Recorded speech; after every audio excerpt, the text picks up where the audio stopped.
ప్రజలకు మౌలిక వసతులు కల్పించడమే ప్రభుత్వ లక్ష్యమన్నారు ప్రభుత్వ విప్ ఆది శ్రీనివాస్. గత బీఆర్ఎస్ సర్కార్ 10 ఏళ్లలో కొత్త రేషన్ కార్డులు ఇవ్వలేదని చెప్పారు. తమ ప్రభుత్వం అధికారంలోకి వచ్చిన వెంటనే కొత్త రేషన్ కార్డులు మంజూరు చేశామన్నారు. రాజన్న సిరిసిల్ల జిల్లా వేములవాడలో పలు వార్డుల్లో సీసీ రోడ్లు సహా పలు అభివృద్ధి పనులకు శంకుస్థాపన చేశారు విప్ ఆది శ్రీనివాస్. త్వరలోనే రోడ్ల వెడల్పు, ఆలయ అభివృద్ధి పనులు ప్రారంభిస్తామన్నారు. రాజకీయాలకు అతీతంగా వేములవాడ పట్టణం ఆలయ అభివృద్ధికి కృషి చేస్తున్నానని చెప్పారు.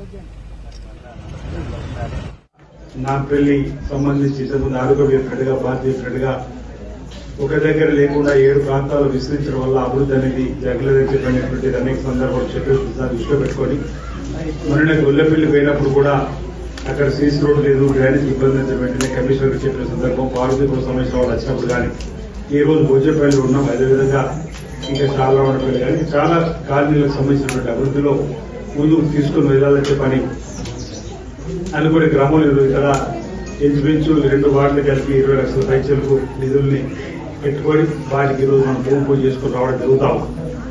ఈ సందర్భంగా ఇక్కడ మహిళా తల్లులకు సంబంధించి భవన నిర్మాణం పూర్తి కాలేదు. మరో 2 లక్షలు పూర్తి చేసుకునే అవకాశం ఉంది అంటున్నారు. ఎలాంటి ఇబ్బంది చెప్పే కమిషనర్ గారు చెప్పడంటే ఆ 2 లక్షల రూపాయలు వెచ్చించి ఆ భవన నిర్మాణం పూర్తి చేపిస్తాం. దాన్ని కూడా కలర్లు వేసుకొని అందులో కూడా ఇందులో కార్యక్రమం చేసే విధంగా మహిళలకు ఏర్పాటు చేస్తాం. ఇక్కడే హనుమాన్ సైన్స్ దగ్గర బోర్ వేసుకున్నాం.